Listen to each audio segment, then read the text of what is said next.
Hello everyone, आज हम लोग डिस्कस करेंगे फॉरेस्टर 2021 का क्वेश्चन पेपर जो कि 22 जुलाई 2021 में हुआ था। और मॉर्निंग वाली शिफ्ट का जो फर्स्ट पेपर था, फर्स्ट शिफ्ट का, उससे आज हम लोग डिस्कस करेंगे। Okay, so first question was how many valence electrons are present in arsenic. Arsenic में कितने संयोजकता इलेक्ट्रॉन मौजूद होते हैं? तो इसका करेक्ट आंसर है 5। आर्सेनिक में 5 वैलेंस इलेक्ट्रॉन्स प्रेजेंट होते हैं। Second question is which of the following are the nitrogen fixing bacteria.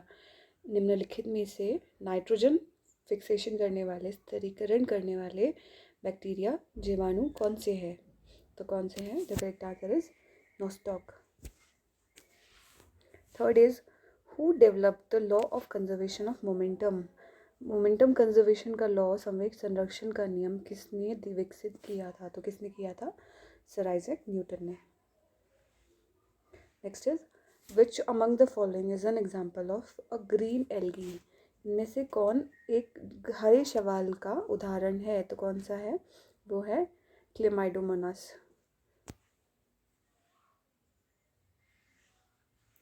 Next is where is Bhim Bandh sanctuary located. Bhim बांध अभ्यारण्य कहाँ स्थित है? तो कहाँ पे स्थित है? बिहार में। ये नेशनल पार्क, सेंचुरी और रामसर साइट से क्वेश्चन हम काफ़ी बने थे, इनकी लोकेशन पे बेस्ड क्वेश्चन मेनली बने थे। नेक्स्ट है for producing the effective collisions the colliding molecules must have. तो प्रभावी संघट्ट उत्पन्न करने के लिए टकराने वाले अणुओं में क्या होना आवश्यक है? तो ऑप्शंस में से करेक्ट ऑप्शन ए है, जो कि है threshold energy and proper orientation both, यानी कि देहली ऊर्जा और उचित अभिविन्यास दोनों। नेक्स्ट है which of the following types of solid has the tendency to flow. निम्न में से किस प्रकार के ठोस में प्रवाह की प्रवृत्ति होती है? तो किस प्रकार के ठोस जो है उनमें फ्लो होने की प्रवृत्ति, टेंडेंसी मिलती है? तो वो है एमॉर्फस सॉलिड्स, यानी कि आकारहीन ठोस या अक्रिस्टलीय ठोस। ठीक है। नेक्स्ट है what is the mechanical pressure exerted upon any surface due to the exchange of momentum between the object and electromagnetic field known as। विद्युत और विद्युत चुंबक, वस्तु और विद्युत चुंबकीय क्षेत्र के बीच संवेग के आदान प्रदान के कारण किसी भी सतह पर लगने वाला जो यांत्रिक दाब है उसे क्या कहते हैं? तो क्या कहते हैं? उसे कहते हैं रेडिएशन प्रेशर, यानी विकिरण दाब।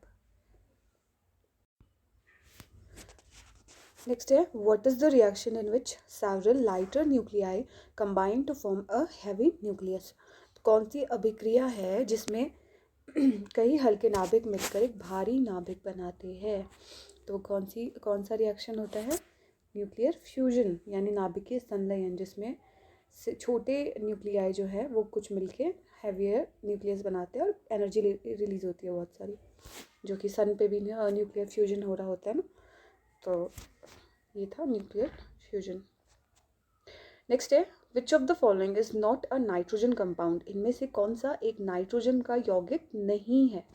तो कौन सा नहीं है? देखिए, न्यूक्लिक एसिड तो है, प्रोटीन्स में भी नाइट्रोजन प्रेजेंट रहती है और यूरिया भी नाइट्रोजन कंपाउंड है। तो ग्लूकोज यहाँ पे करेक्ट आंसर होगा, जो कि नाइट्रोजन कंपाउंड नहीं है।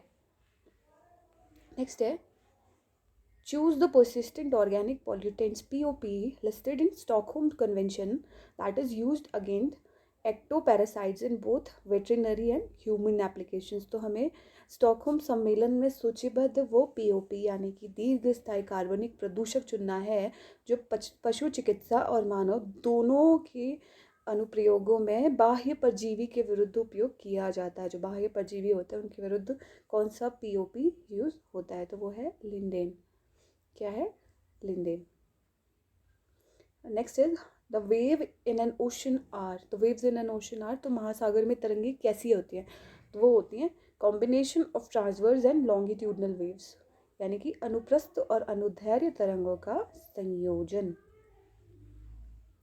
नेक्स्ट है which among the following is a vector quantity. इनमें से कौन सी एक सदिश राशि यानी एक वेक्टर क्वांटिटी है? तो वेक्टर क्वांटिटीज क्या होती हैं? जिनमें मैग्नीट्यूड के साथ साथ डायरेक्शन यानी दिशा भी होती है। परिमाण और दिशा दोनों होते हैं, तो उन्हें हम लोग वेक्टर क्वांटिटीज़ कहते हैं। तो मोमेंटम यहाँ पे वेक्टर क्वांटिटी है, ठीक है, P=mv, तो वो एक वेक्टर क्वांटिटी है। यहाँ पे जो v है वो क्या है, वेलोसिटी भी एक वेक्टर क्वांटिटी होती है, जबकि स्पीड जो है वो वेक्टर क्वांटिटी नहीं होती, स्केलर क्वांटिटी होती है, उसमें डायरेक्शन नहीं होती है। नेक्स्ट है, which of the following tissues helps in transporting food material in plants. तो निम्न में से कौन सा ऊतक पौधों में खाद्य पदार्थों के परिवहन में मदद करता है।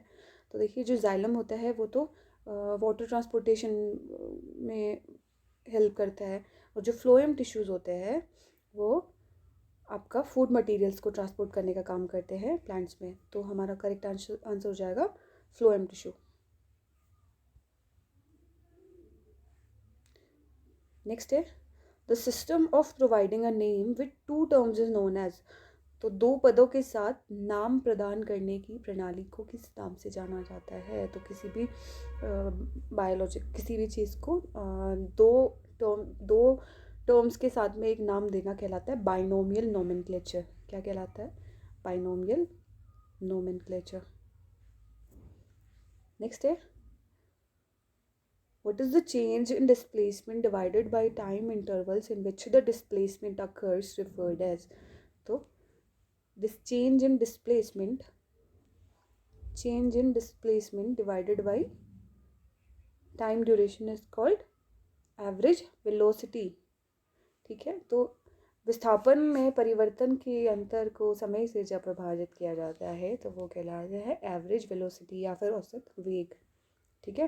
Change in displacement over time is known as average velocity. Next है, which of the following fixes large amount of atmospheric carbon in their biomass. निम्नलिखित में से कौन अपनी जैव संहति, बायोमास मतलब जैविक पदार्थ की मात्रा में बड़ी मात्रा में वायुमंडलीय कार्बन को स्थिर करता है। तो अपने बायोमास में बहुत सारे कार्बन को, एटमॉस्फेरिक कार्बन को फिक्सेशन का काम कौन करते हैं, हमारे पौधे करते हैं, प्लांट्स करते हैं, ठीक है। एटमॉस्फेरिक कार्बन को फिक्सेशन का काम करते हैं plants. Where is the centre for wetland conservation and management established in India. India में CWCM यानी कि आर्द्र भूमि संरक्षण और प्रबंधन केंद्र कहाँ पर स्थापित किया गया है। तो ये स्थापित किया गया है चेन्नई में। कहाँ पे किया गया, चेन्नई में। Next is, which of the following are responsible for interconversion of phase changes of particle। तो पार्टिकल्स के फेस चेंजेस के इंटरकन्वेंशन के लिए निम्न में से कौन उत्तरदायी है, यानी कि कणों के चरण परिवर्तन के अंतःरूपण के लिए कौन उत्तरदायी है। तो वो है प्रेशर एंड टेम्परेचर, दाब और तापमान जो है वो रिस्पॉन्सिबल है interconversion of phase changes of particles के लिए। नेक्स्ट है, which of the following is the ability of metals to be drawn into thin wires. धातुओं द्वारा पतले तार के रूप में खींचे जाने की उनकी क्षमता निम्नलिखित में से कौन सी होती है। तो वो होती है डक्टिलिटी यानी कि तन्यता। नेक्स्ट है, what is the molecular formula of sugar. Sugar का, चीनी का आणविक सूत्र क्या होता है। तो वो होता है C12H22O12। नेक्स्ट है, what is the breed of tropical canes grown in South India with thicker stems and higher sugar content। तो साउथ इंडिया में, दक्षिण भारत में उगने वाले मोटे तने और ज़्यादा शर्करा की मात्रा के साथ उगाए जाने वाले उष्ण कटिबंधीय गन्ने की नस्ल कौन सी है। तो इनमें से वो कौन सी है, वो है sacrum officinarum. Sacrum officinarum. AIDS is caused by human immunodeficiency virus HIV, a member of a group of viruses called। तो जो एड्स का जो कारक वायरस होता है HIV यानी ह्यूमन इम्यूनोडिफिशियंसी विषाणु, वो कौन से वायरस समूह, विषाणु के कौन से समूह का सदस्य है। तो वो है रेट्रोवायरस का समूह, यानी कि पश्च विषाणु रेट्रोवायरस समूह का सदस्य। नेक्स्ट है, where is Nagarjuna Sagar Srisailam tiger reserve located. तो नागार्जुन सागर श्रीसेलम टाइगर रिजर्व कौन से स्टेट में स्थित है। तो इसका करेक्ट आंसर होगा आंध्र प्रदेश। नेक्स्ट है, which of the following is the causative organism for filariasis? निम्न में से फिलारिएसिस फाइलेरियता का कारक जीव कौन सा है? तो वो है वुचेरेरिया, वुचेरेरिया। नेक्स्ट है, where is Vankusawade wind park located? Vankusawade wind park कहाँ पे स्थित है? तो ये है महाराष्ट्र में। Correct answer would be Maharashtra. Where is koklass a globally threatened bird found in India? तो एक पक्षी है जो संकटग्रस्त है वैश्विक स्तर पे, उसका नाम है कोकलास।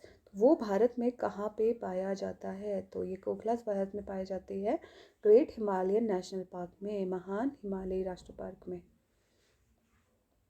नेक्स्ट है, which noble gas is not absorb by activated charcoal even at low temperature? इनमें से कौन सी उत्कृष्ट गैस सक्रिय चारकोल द्वारा भी कम तापमान पर भी अवशोषित नहीं होती है? तो कौन सी नहीं होती है?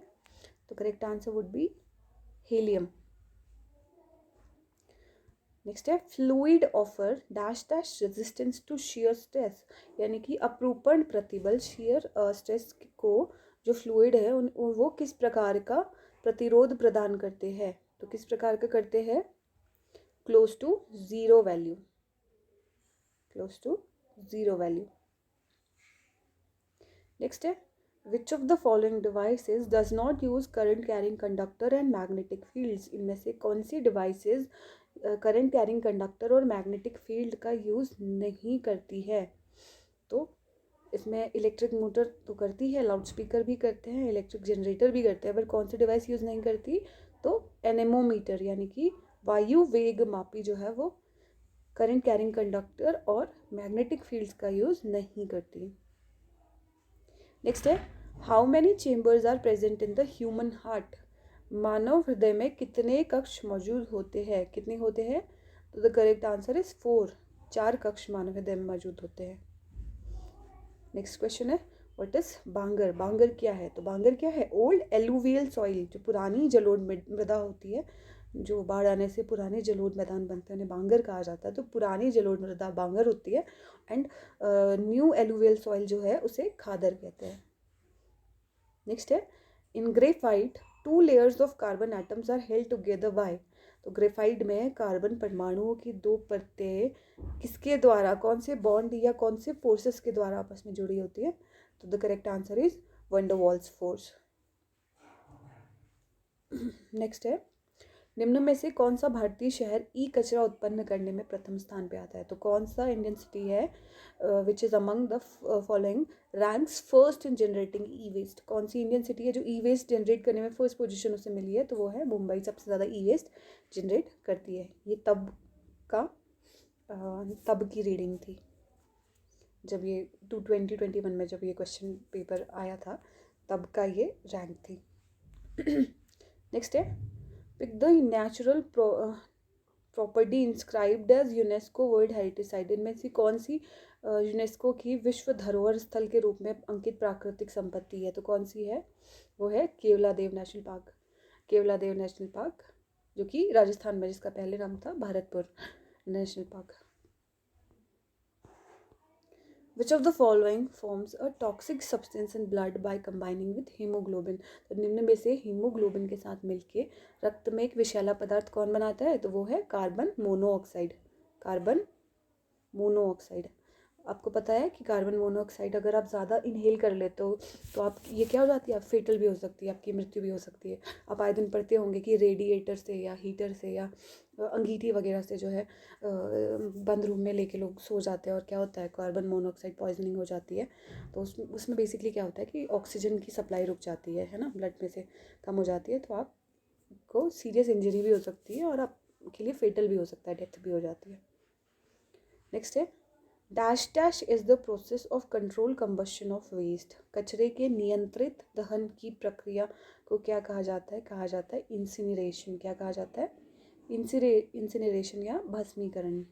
आप सुनते होंगे ना, इंसिनरेटर्स लगे होते हैं जो कचरे को क्या करते हैं, कंट्रोल मैनर में उसका कंबशन करते हैं, उससे जलाया जाता है। ठीक है, इसमें जो पोल्यूटेंट्स हैं वो कम रिलीज होते हैं इन्वायरमेंट में। नेक्स्ट है which of the following components is represented as lithosphere on the earth. तो अर्थ पे लिथोस्फेयर किसको कहा जाता है, पृथ्वी पे किस घटक को स्थलमंडल के रूप में दर्शाया जाता है। तो इसका बहुत इजी आंसर है भूमि, जमीन या लैंड।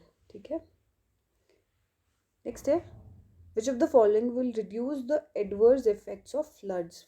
बाढ़ के प्रतिकूल प्रभावों को निम्न में से कौन कम करेगा। तो कौन कम करेगा, ये करेगा construction of dams eight appropriate places. सही जगहों पर बांध का निर्माण करके फ्लड के जो प्रतिकूल प्रभाव होते हैं, एडवर्स इफेक्ट्स होते हैं, उन्हें कम किया जा सकता है। नेक्स्ट है in an ecosystem wolf is an example of. एक परितंत्र में भेड़िया किसका उदाहरण है। तो किसका उदाहरण है, हर्बीवोर नहीं होता, शाकाहारी भी नहीं होता, ऑटोट्रोफ यानी खुद भोजन निर्माण करने वाला भी नहीं होता, स्वपोषी नहीं होता और प्रोड्यूसर भी नहीं होता, उत्पादक भी नहीं होता। तो जो भेड़िया है वो कार्निवोर यानी मांसाहारी होता है। बहुत इजी क्वेश्चन था। नेक्स्ट है which among the following hormones secreted by alpha cells in the pancreas. Pancreas में अल्फा सेल्स जो है वो कौन सा हार्मोन सिक्रीट करते हैं। अल्फा कोशिकाएं कौन सा हार्मोन स्रावित करती है, तो वो है ग्लूकोजन। ठीक है। नेक्स्ट है what is the distance of the image formed by a convex lens of focal length 10 centimeter if an object is placed 15 centimeter perpendicular to the principal axis। एक हमें एक उत्तल लेंस दिया हुआ है यानी कि कॉन्वेक्स लेंस दिया हुआ है जिसकी फोकल लेंथ कितनी है 10 सेंटीमीटर है और जो ऑब्जेक्ट है वो 15 सेंटीमीटर की डिस्टेंस पे प्लेस्ड है। ठीक है। और हमें फाइंड करना है कि इमेज कितनी दूरी पे बनेगी। तो यहाँ पे हमें दिया हुआ है एफ कितना है, वो है 10 सेंटीमीटर। हमें यू गिवन है यानी कि डिस्टेंस ऑफ ऑब्जेक्ट वो है 15 सेंटीमीटर और हमें वी फाइंड आउट करना है। अच्छा, यू को यहाँ पे क्या लेंगे, नेगेटिव लेंगे, क्योंकि आपने देखा होगा लेफ्ट हैंड साइड, लेंस की लेफ्ट हैंड साइड में प्लेस्ड है तो नेगेटिव में रहेगा। तो लेंस फॉर्मूला क्या होता है 1/1/f equals to 1/v minus 1/u। तो यहाँ से 1/v निकल के आ जाएगा 1/f प्लस 1/u। सॉल्व कर देंगे तो यहाँ से 1/v निकल के आएगा 1/, फोकल लेंथ कितनी हमारी, फोकल लेंथ हमारी है 10 और 1/v प्लस 1/-15। ठीक है। तो इसे सॉल्व करेंगे तो यहाँ से 1/v आ जाएगा 1/30। तो यहाँ से हमें v मिल जाएगा 30 सेंटीमीटर। ओके। तो यहाँ पे 30 सेंटीमीटर हमारी distance of image from the principal axis हमारी मिल जाएगी। ठीक है, सॉरी डिस्टेंस ऑफ इमेज हमें मिल जाएगी। ठीक है। नेक्स्ट है what is the average distance a molecule can travel without colliding known as. तो एक अणु बिना संघटन के जितनी औसत दूरी तय कर सकता है उसे क्या कहते हैं, तो उसे कहते हैं मीन फ्री पाथ। क्या कहते हैं, माध्य मुक्त पथ यानी मीन फ्री पाथ कहा जाता है उसे। नेक्स्ट है when molecules move around across a membrane independent of other molecule is called. जब अणु अन्य अणु से स्वतंत्र एक झिल्ली के आर पार गति करते हैं तो उसे क्या कहते हैं, उसे क्या कहते हैं, एकल गमन यानी यूनिपोड कहा जाता है। नेक्स्ट है what is the resistance to fluid motion analogous to the friction when a solid moves on a surface called. जब कोई ठोस सतह पर गतिमान होता है तो घर्षण के समान द्रव गति का प्रतिरोध जो रेजिस्टेंस होता है उसे क्या कहा जाता है, तो उसे कहा जाता है विस्कोसिटी यानी कि श्यानता। क्या कहा जाता है, विस्कोसिटी ऑफ फ्लूइड। नेक्स्ट है minimum velocity of body must maintain to remain in the orbit and not lose the orbit is called. तो वो मिनिमम वेलोसिटी जो किसी कक्ष में बने रहने के लिए और कक्ष से अलग ना होने के लिए पिंड को बनाए रखनी होती है, उस न्यूनतम वेग को क्या कहा जाता है, तो उसे कहा जाता है ऑर्बिटल वेलोसिटी या फिर कक्षीय वेग। वो वेग जिसके कारण जो पिंड है वो अपनी ऑर्बिट में बनी रह सकता है। Okay, so next question is what is the total resistance of a combination of three resistors of 4 ohm, 5 ohm and 6 ohm connected in series. तो हमें तीन resistors given है जो series में added है, series में connected है, R1, R2 and R3. हमें बताना है कि इनका total resistance कितना होगा. तो R1 है 4 ohm, 5 ohm and 6 ohm. तो हमारा टोटल रेजिस्टेंस कितना हो जाएगा. जब सीरीज़ में रेजिस्टर्स जुड़े होते हैं तो टोटल रेजिस्टेंस होता है सम ऑफ इंडिविजुअल रेजिस्टेंसेस. तो R1 plus R2 plus R3 क्योंकि ये सीरीज़ में कनेक्टेड है. तो यहाँ से हमें टोटल रेजिस्टेंस मिल जाता है 4 plus 5 plus 6 which is 15 ohm. ठीक है, तो हमारा करेक्ट आंसर हो जाएगा 15 ohm. Next is Stoichiometric defect is an example of which of the following type of crystal defect?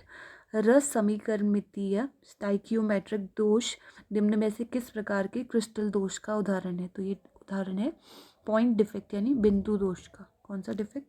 Point defect. Next है which of the following is the most important agent for carbon dioxide fixation. निम्न में से carbon dioxide स्थिरीकरण का सबसे महत्वपूर्ण कारक कौन है. कौन है जो कार्बन डाइऑक्साइड फिक्सेशन में सबसे इंपॉर्टेंट रोल प्ले करता है इनमें से. तो सबसे इंपॉर्टेंट है एल्गी यानी कि शैवाल. ये कार्बन डाइऑक्साइड के स्थिरीकरण में सबसे महत्वपूर्ण भूमिका निभाते हैं. नेक्स्ट है which organization initiated the 1 trillion tree initiative. किस संगठन ने 1 ट्रिलियन ट्रीज इनिशिएटिव की शुरुआत की. तो वो की वर्ल्ड इकोनॉमिक फोरम ने, विश्व आर्थिक मंच ने. ठीक है. नेक्स्ट है what is the organic pollutant that binds to haemoglobin to form carboxy haemoglobin. तो इनमें से कौन सा कार्बनिक प्रदूषक है जो कार्बोक्सी हीमोग्लोबिन बनाने के लिए हीमोग्लोबिन से बढ़ जाता है. तो वो हमारा पहले भी क्वेश्चन आया था. तो ये है कार्बन मोनोऑक्साइड. कार्बन मोनोऑक्साइड जो है वो हीमोग्लोबिन के साथ बॉन्ड बनाता है और क्या फॉर्म करता है, कार्बोक्सी हीमोग्लोबिन. तो इससे क्या हो जाता है, ऑक्सीजन की जो सप्लाई जो ट्रांसपोर्ट रहता है वो बाधित हो जाता है. ठीक है. नेक्स्ट है भूस्थिर उपग्रह पृथ्वी की सतह से कितनी ऊंचाई पर संचालित होते हैं. What is the height from the earth surface at which Jio stationery satellites operate. Jio stationery satellite जो है वो किस हाइट पे ऑपरेट करते हैं अर्थ से. तो वो होती है 35,800 किलोमीटर्स की हाइट पे. किस हाइट पे? 35,800 किलोमीटर्स, 35,800 किलोमीटर की ऊंचाई पे जियो स्टेशनरी सैटेलाइट यानी कि भूस्थिर उपग्रह संचालित होते है. नेक्स्ट है what is the common name of C2H6O2. तो C2H6O2 का सामान्य नाम क्या है. ये क्या है, एथिलीन ग्लाइकॉल. क्या नेम है इसका, एथिलीन ग्लाइकॉल. तो हाइड्रोकार्बन से बहुत क्वेश्चंस पूछे थे. विच of the following is a conventional source of energy. इनमें से ऊर्जा का पारंपरिक स्रोत कौन सा है. तो कौन सा है जो पुराने समय से यूज़ किया जाता आ रहा है, वो है फायरवुड यानी कि कास्ट ईंधन. जो लकड़ियाँ जलाई जाती हैं वो पारंपरिक स्रोत यानी traditional conventional source of energy है. नेक्स्ट है pick the water harvesting dam located in Gujarat. आपको इनमें से ढूंढना है कि कौन सा वाटर हार्वेस्टिंग डैम गुजरात में लोकेटेड है. तो कौन सा है वो. Correct answer is Sardar Sarovar dam. Sardar Sarovar बांध गुजरात में स्थित है. नेक्स्ट है भूमि के एक टुकड़े. What is the process of growing of different crops on a piece of land in a pre-planned succession called. भूमि के एक टुकड़े पर पूर्व नियोजित क्रम में विभिन्न फसलों को उगाने की प्रक्रिया क्या कहलाती है. तो ये कहलाती है क्रॉप रोटेशन यानी सस्यावर्तन. Crop rotation. ठीक है. Next is Who among the following was the first to state the independency of horizontal and vertical components of a projectile motion in his book Dialogues on the Two Chief Systems. तो निम्नलिखित में से किसने अपनी पुस्तक Dialogues on a Two Chief Systems में प्रक्षेपी गति के क्षैतिज और ऊर्ध्वाधर जो घटक होते हैं उनकी स्वतंत्रता को सबसे पहले बताया था. किसने बताया था, गैलीलियो गैलीली ने.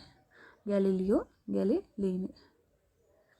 नेक्स्ट है आपको बताना है कि 1 कैलोरी में कितनी एनर्जी होती है, what is the value of 1 calorie of energy. तो 1 कैलोरी ऊर्जा का मान कितना होता है जूल्स में, जूल में होता है 4.186 जूल, 4.186 जूल। ठीक है, नेक्स्ट है which one of the following materials can not be use to make a lens. Lens बनाने के लिए इनमें से किस सामग्री का उपयोग नहीं किया जा सकता। तो अब देख लो किस किस का उपयोग किया जा सकता है। ग्लास का यूज़ किया जा सकता है, वाटर का किया जा सकता है, प्लास्टिक का किया जा सकता है, तो क्ले चिकनी मिट्टी का यूज़ नहीं किया जा सकता है।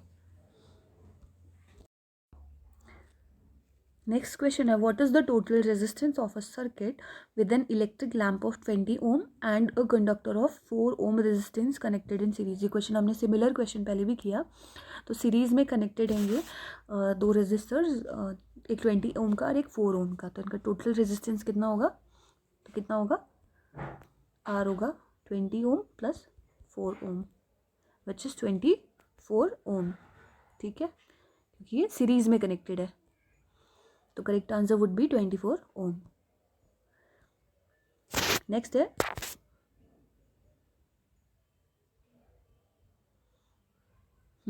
नेक्स्ट है what is the coordination number of cubic closed packed structure.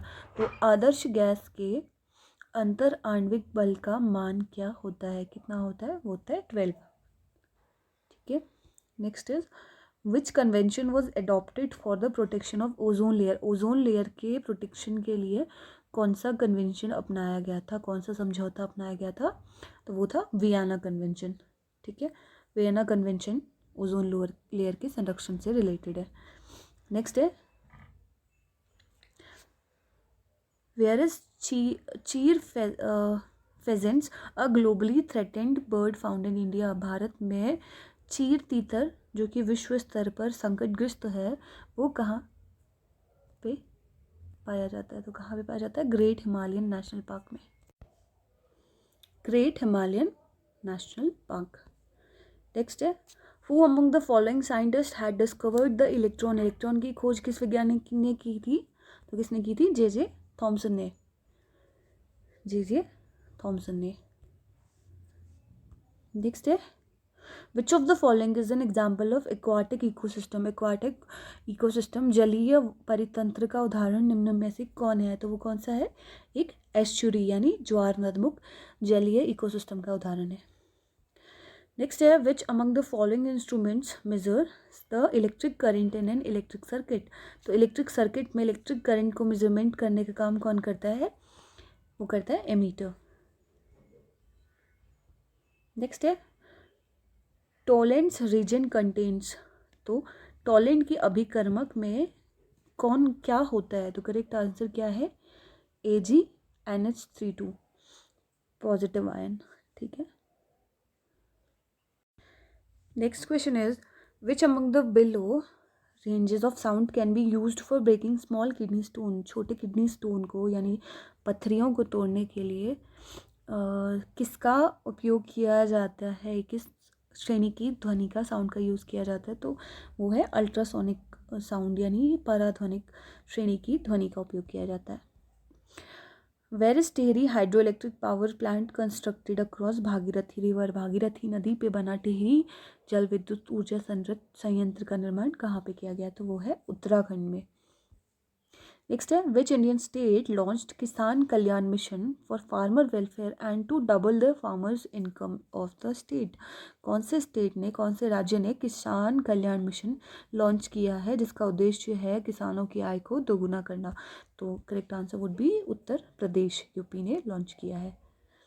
Next है फोर्सेस ऑलवेज अकर। बल हमेशा कैसे उत्पन्न होते हैं, तो हमेशा वो पेयर्स में यानी कि युग्म में उत्पन्न होते हैं।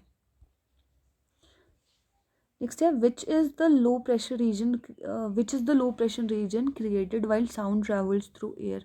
ध्वनि जब वायु के माध्यम से यात्रा करती है तो उस पर बनने वाला निम्न दाब क्षेत्र क्या कहलाता है, तो वो कहलाता है रेयर फ्रैक्शन रीजन यानी कि विरलन क्षेत्र, रेयर फ्रैक्शन रीजन।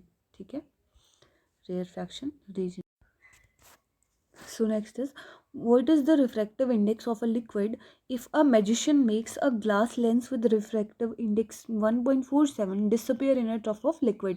एक तरल का अपवर्तनांक हमें बताना है जिसमें जादूगर एक n इक्वल्स टू 1.47 अपवर्तनांक वाले कांच के लेंस को गायब कर देता है। तो वो कितना होगा? वो होगा जो ग्लास लेंस का जो रिफ्रैक्टिव इंडेक्स है उसके बराबर होगा। तो आंसर हो जाएगा 1.47। नेक्स्ट है the buffering action of acidic buffer is maximum when its pH is equal to. जो अम्लीय उभय प्रतिरोध बफर है उसकी उभय प्रतिरोधन बफरिंग क्रिया अधिकतम तब होती है जब इसका pH किसके बराबर होता है? तो इसका pH बराबर होता है P के A के बराबर। नेक्स्ट है acids and bases are dash dash and dash dash in test respectively. तो एसिड्स कैसे होते हैं? सावर होते हैं, खट्टे होते हैं, और बेसिस होते हैं कड़वे यानी कि बिटर। क्षार और अम्ल का स्वाद पूछा गया है तो क्रमशः होता है खट्टा और कड़वा। नेक्स्ट है the pH value of 0 indicates. शून्य pH मान किस चीज़ को दर्शाता है? तो शून्य pH मान दर्शाता है स्ट्रॉन्गली एसिड को। ठीक है, हमें पता है 0 से 7 14 7 प्लस जो रहते हैं वो बेसिक एलिमेंटल बेसिक प्रॉपर्टीज़ वाले कंपोनेंट्स रहते हैं, और 7 से लेस जो आते जाते हैं वो उन एसिडिक प्रॉपर्टी रहती है। तो 0 जो है वो स्ट्रॉन्ग एसिड को दर्शाता है। नेक्स्ट है who authored the familiar book titled book of Indian birds. Book of Indian birds नामक पुस्तक के लेखक कौन है? तो वो है डॉक्टर सलीम मोइजुद्दीन अब्दुल अली। डॉक्टर सलीम जो कि क्या थे? बहुत फेमस बर्ड वॉचर थे। तो डॉक्टर सलीम मोइजुद्दीन अब्दुल अली इसका करेक्ट।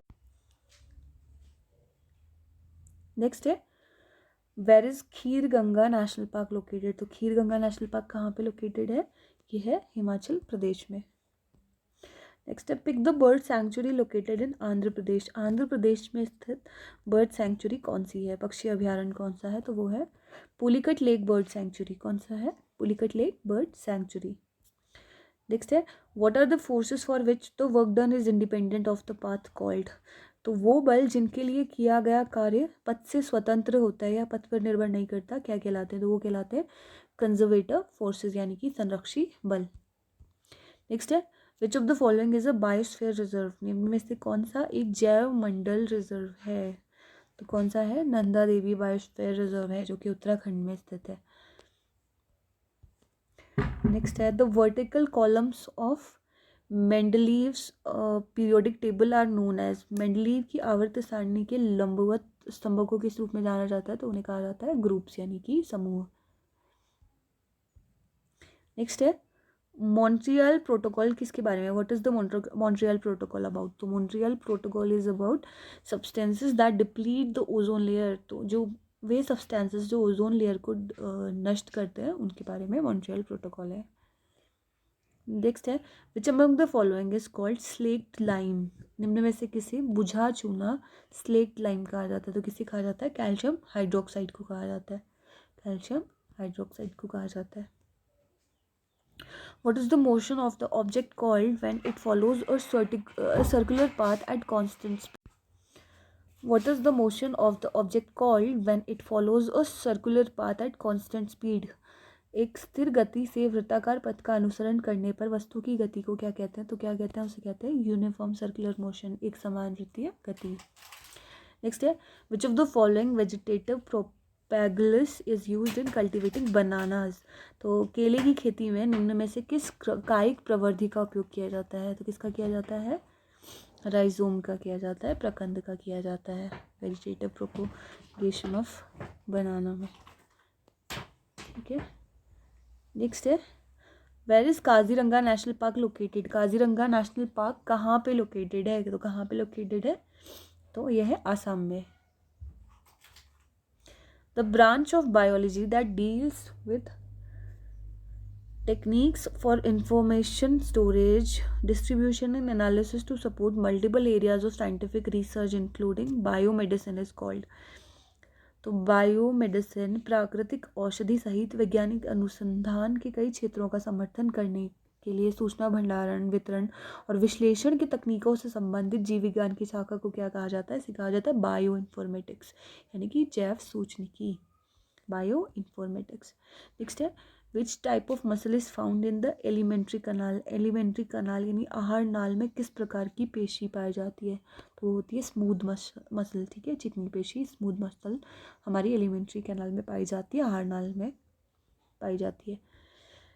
नेक्स्ट है where is the fast breeder test reactor FBTR located in India. तो वो कहाँ पे है? कलपक्कम तमिलनाडु में। कहाँ पे है? कलपक्कम तमिलनाडु में। नेक्स्ट है what is the practice of cultivating different crops in alternative rows and sows at different times to protect the soil from rain wash. मिट्टी को वर्षा के बहाव से बचाने के लिए अलग अलग फसलों को एकांतर पंक्तियों में और अलग अलग समय पे बोए जाने की प्रथा को क्या कहा जाता है? इसे कहा जाता है इंटर क्रॉपिंग, अंतरा सस्यन यानी inter cropping. Basically soil conservation के लिए इसे यूज़ किया जाता है। नेक्स्ट है the bond formed by the sharing of electron pairs between atom shares. परमाणुओं के बीच इलेक्ट्रॉन युग्मों को साझा करने से बनने वाला आबंध क्या होता है? वो होता है कोवेलेंट बॉन्ड यानी सहसंयोजक आबंध, ठीक है। नेक्स्ट है which of the following organelles is rich in hydrolytic enzymes. Hydrolysis, lipases, proteases, carbohydrates optimally active at acidic pH. निम्न में से कौन सा कोशिकांग अम्लीय पीएच पर बेहतर रूप से सक्रिय जल अवघटनीय एंजाइम हाइड्रोलिसिस, लाइपेसिस, प्रोटीएसिस, कार्बोहाइड्रेसिस में समृद्ध है? तो वो कौन है? लाइसोसोम्स है। करेक्ट आंसर क्या है? लाइसोसोम। नेक्स्ट है elements and compounds were commonly termed as. तत्वों और यौगिकों को सामान्यतः क्या कहा जाता था? तो कहा जाता था प्योर सब्सटेंस। क्या कहा जाता था? Pure substance.